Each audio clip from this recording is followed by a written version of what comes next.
I gotta say, that's definitely the most interesting introduction that I've ever had as a speaker. So first off, I want to thank the folks at Tampa Bay Tech Forum for giving us the opportunity, or giving me the opportunity to speak tonight. I really appreciate it. I'd also like to give a plug. I'm going to be speaking at TED Talks at the Palladium October 25th, and so get out and support our local TED speakers. I'll give you just a second to take a look at this quote. It's a tremendous quote from Nathan Schwager at the Dali Museum. And I love the thing he says at the end there. Why not live and work in paradise? Excellent.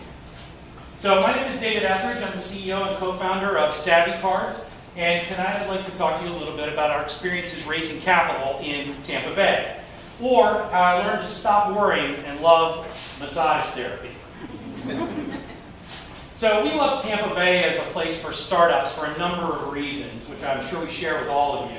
You know, why not work in paradise, as Nathan Schwager said? Tampa Bay has tremendous quality of life, and relative to places like Silicon Valley and Austin and Boston, a low cost of living and a low cost of doing business. There's a very robust startup network with organizations like Tampa Bay Tech Forum, Tampa Bay Way, all supporting entrepreneurs and startups in and around the community. There's a great talent pool looking for cool opportunities. We got a lot of tech folks that work at financial institutions and at medical companies, and I'll tell you, it's not hard to lure those guys away to do a cool tech startup.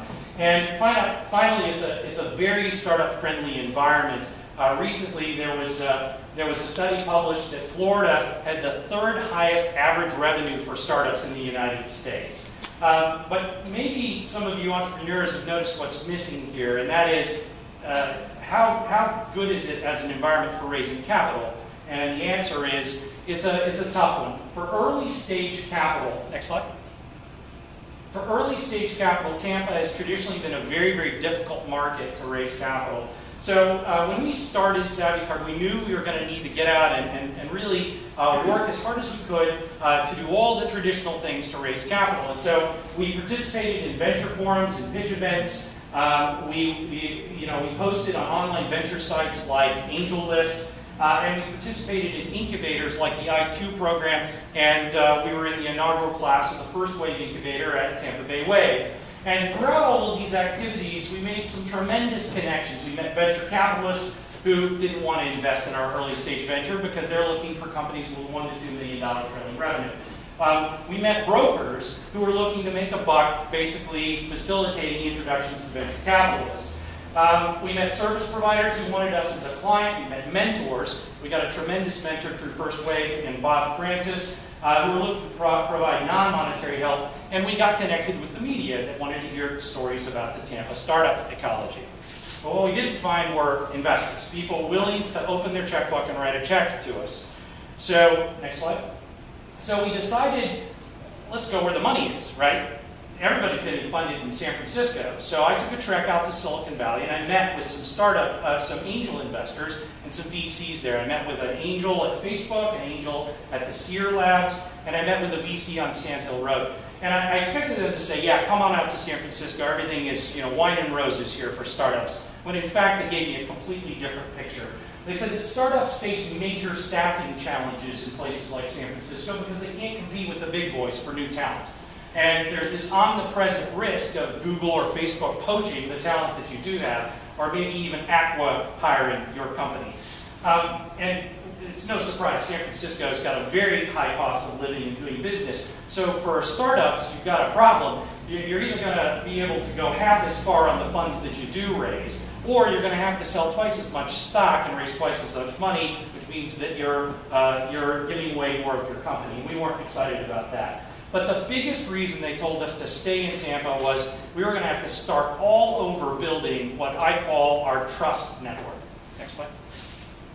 So to me, a trust network are people in your personal and business network who are business professionals, do business with high net worth individuals, trust and like you and your business personally, and are willing to make introductions. If you wrap all this up, what I'm really saying is these are people that are willing to go beyond just doing a basic introduction or passing a business card. These are people that are willing to be evangelists for you and your company and to personally put their reputation on the line to open up opportunities with investors. Next slide, please. Angels invest in people first. Until they know and trust you, they won't invest in you. In other words, in the world of fundraising, next slide, friendship is magic. Go ahead, next slide. To illustrate this, I'd like to present a case study from our experience at SavvyCard.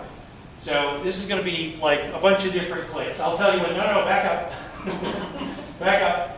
I'll tell you when. So about 2 years ago, I joined a networking group here locally called B&I, Business Networking International. About 50 different business folks, none of them associated with the startup ecology at all. These were roofers and plumbers, financial advisors, and a massage therapist. And after about 6 months of working in that group and passing referrals, I realized this massage therapist clientele were very high net worth individuals. They were pro athletes and lawyers and doctors. And so we became good friends, and he eventually decided to open up his network of contacts to me and to begin to evangelize SavvyCard to his network.